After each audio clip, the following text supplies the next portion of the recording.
Hi, hello எல்லாரும் நல்லா இருப்பீங்கன்னு நினைக்கிறேன். நானும் நல்லா இருக்கேன். இது வந்து 4வது நாள் மாலை போட்டு 4வது நாள் எடுத்த விளாக் தாங்க.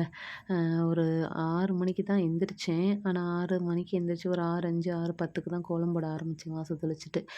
கொஞ்சம் விடிஞ்ச மாரி இருந்துச்சு, பரவாயில்ல மாரி. உங்களுக்கே வீடியோவ பார்த்தா தெரியும் பாருங்க.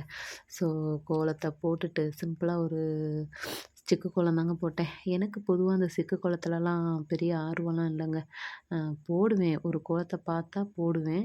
ஆனா, அந்த பெருசா சிக்கு கோலம் போடணும் அப்படிங்கிற ஒரு இன்ட்ரெஸ்ட்டும் வந்ததில்ல. ஆனா, அந்த மாரி பெருசா சிக்கு கோலம் போடுறவங்கள பார்த்தாலே ஒரு ஆச்சரியமா இருக்கும். சிக்கு கோலம்லாம் எப்படியா போடுறாங்க? இவ்வளோ பெரிய கோலத்த எப்படி போடுறாங்க? அப்படின்னு. இப்போ ரீசெண்டா கூட என்னோட சிஸ்டர் ஒருத்தவங்க துபாயில இருக்காங்க. அவங்க சிக்கு கோலத்த போட்டு, போட்டு எனக்கு ஒரு ஃபோட்டோவா அனுப்பி விடுறாங்க. எனக்கு ஆச்சரியமா இருக்கு. இதெல்லாம் எப்படி போடுறீங்க? அப்படின்னு அவங்கள கலாய்ச்சிக்கிட்டு இருந்தேன். வீடியோ கண்டிப்பா பார்ப்பாங்க. பார்த்துட்டு கமெண்ட் பண்ணுவாங்க. யாருன்னு தெரிஞ்சுக்கோங்க. அதுக்கப்புறம் நமக்கு ரங்கோலி தாங்க. ஸோ என்ன மாரி எத்தன பேருக்கு ரங்கோலி பிடிக்குங்கிறத மறக்காம எனக்கு கமெண்ட் பண்ணுங்க. அடுத்து குளிச்சுட்டு நம்ம ஐயா கும்பிட வந்துட்டேங்க. நான் எப்பவுமே வந்துட்டு சாமி கும்பிடும் பொழுது சிவபுராணம் போட்டுருவேன். சிவபுராணம் அப்படின்னு சொன்னாலே எனக்கு ஒரு மறக்க முடியாத நினைவுகள் என்ன அப்படின்னா, நான் மாசமா இருக்கும் பொழுது காலையில எந்திரிச்சதுக்கப்புறம் ப்ரஷ் பண்ணிட்டு மூஞ்சிலாம் கழுவுனதுக்கப்புறம் சிவபுராணம் படிப்பேன். அதே மாதிரி நைட்டு தூங்கும் பொழுதும் சிவபுராணம் படிச்சுட்டு தான் நான் தூங்குவேங்க. காலையில வந்து புக்ல படிப்பேன். அந்த சிவபுராணம்னு சொல்லிட்டு ஒரு புக்கு என்னோட வீட்டுக்காரர் வாங்கி குடுத்துருந்தாங்க. அத படிப்பேன்.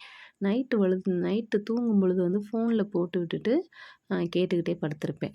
அது எனக்கு ஒரு நல்ல ஒரு மன நிறைவையும், ஒரு சந்தோஷத்தையும் குடுத்துச்சுன்னு சொல்லலாம்.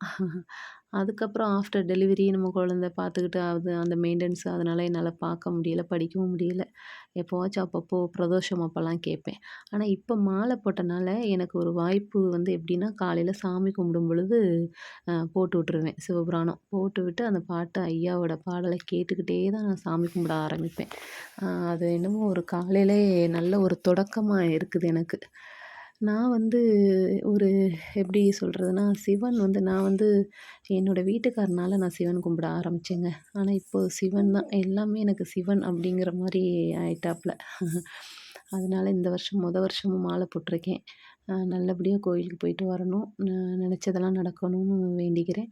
என்னோட வீடியோ பார்க்குற உங்களுக்கும் நீங்க நினைக்கிறதெல்லாம் நடக்கணும்னு கண்டிப்பா நானும் வேண்டிக்கிறேங்க. அதுக்கப்புறம் நல்லபடியா சாமிய கும்பிட்டுட்டு டிஃபன் செய்ய ஆரம்பிச்சுட்டேன். அதுக்கு முன்னாடி முக்கியமான வேலை நம்மளுக்கு டீ.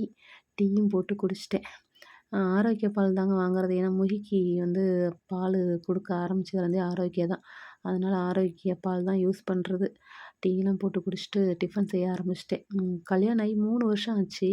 ஆனா ஃபர்ஸ்ட் டைம் நானா அரிசி ஊற வச்சு, நானா உளுந்து ஊற வச்சு, நானே என் கையால மாவு அரைச்சு இட்லி சுட்டுருக்கேங்க. ஏன்னா எப்பவுமே எங்க அத்தை தான் அரைப்பாங்க. ஆ ஊற வைக்கிறது அவங்க தான், அரைக்கிறது அவங்க தான். அத அள்ளி கிளீன் பண்றது எல்லாமே அவங்க தான். நாங்க இதுவரைக்கும் மாவு அரைச்சதே கிடையாது. ஆனா ஃபர்ஸ்ட் டைமு. அ உளுந்து எவ்வளோன்னு கூட கேட்கல. ஏன்னா ஃபோன் பண்ணேன் எங்க அத்தைக்கு. எங்க அத்தை ஃபோன் எடுக்கல. நானா குத்து மதிப்பா ஒரு உளுந்து அளவு போட்டு மாவு இட்லி சுட்டேன். அ நெறைய மாவு அரைச்சேன். அதில அரைச்சது அப்படியே முக்காவாசி வந்து ஃப்ரிட்ஜில வச்சுட்டு, கொஞ்சோண்டு மட்டும் எடுத்து வச்சேன். காலையிலேக்கு சுடலாம் அப்படின்னு சொல்லிட்டு. அந்த வெளியில வச்ச மாவு நல்லா புளிச்சு இட்லி சூப்பரா வந்திருந்துச்சு. ஓகேங்க. ஃபர்ஸ்ட் டைம் அரைச்சிருக்கேன். பெரிய விஷயம் தான். நல்லா புசு புசுன்னு இருந்துச்சு. இந்த அரைச்சதோட அப்படியே தூக்கி வச்சேன் இல்லையா, அத அடுத்த நாள் எடுத்து சுடும்பொழுது மாவு வந்து புளிக்கல. அதனால காலையில இட்லி நல்லா இல்ல அடுத்த நாள். ஆ அதனால அந்த மாவையும் எடுத்து வெளியில வச்சிருக்கேன். புளிச்சிரும். புளிச்ச பிறகு நல்லாயிருக்கும். ஆ எல்லாரும் என்னைய வந்து வாழ்த்துங்க. ஏன்னா ஃபர்ஸ்ட் டைம் நானே மாவு அரைச்சிருக்கேன். இனி பழகிக்கிறோம். நம்ம எல்லா வேலையும் பழகிக்கிட்டோம். அந்த வேலையும் பழகிக்க மாட்டோமா? அதுக்கப்புறம் வீடு துடைக்கணுங்க. மாலை போட்டு வந்ததுலேருந்து புதுக்கோட்டைக்கு வந்து 4 நாள் ஆச்சு. வீடே துடைக்க முடியல. அதனால இன்னைக்கு துடைச்சிடலான்னு சொல்லிட்டு தொடச்சுட்டேன். ஒரு வழியா தொடச்சுட்டேன். வெள்ள கலர் டைல்ஸ். அதனால நம்ம சின்னதா இது பண்ணாலும் அப்படியே தெரியும். இந்த காலையில முகி டீ குடிச்சிட்டு இருக்கும்போது டீய ஊத்தி விட்டாங்க அப்படியே தெரியும். அத அப்பப்போ தொடச்சுட்டா கூட நம்ம ஒயிட் கலர்னால எல்லாமே டிரான்ஸ்பரண்டா தெரியுதுங்க. எங்க வீட்லலாம் அங்க ரெட்டையாளத்துலலாம் ஒயிட் கலர் கிடையாது பிளாக்கு. அந்த மாரி வெள்ளூர்ல வந்து அத்தை ஊர்ல வந்துட்டு வெள்ள கலர் டைல்ஸ். அங்க அநியாயத்துக்கு அழுக்கு அப்படியே தெரியும்.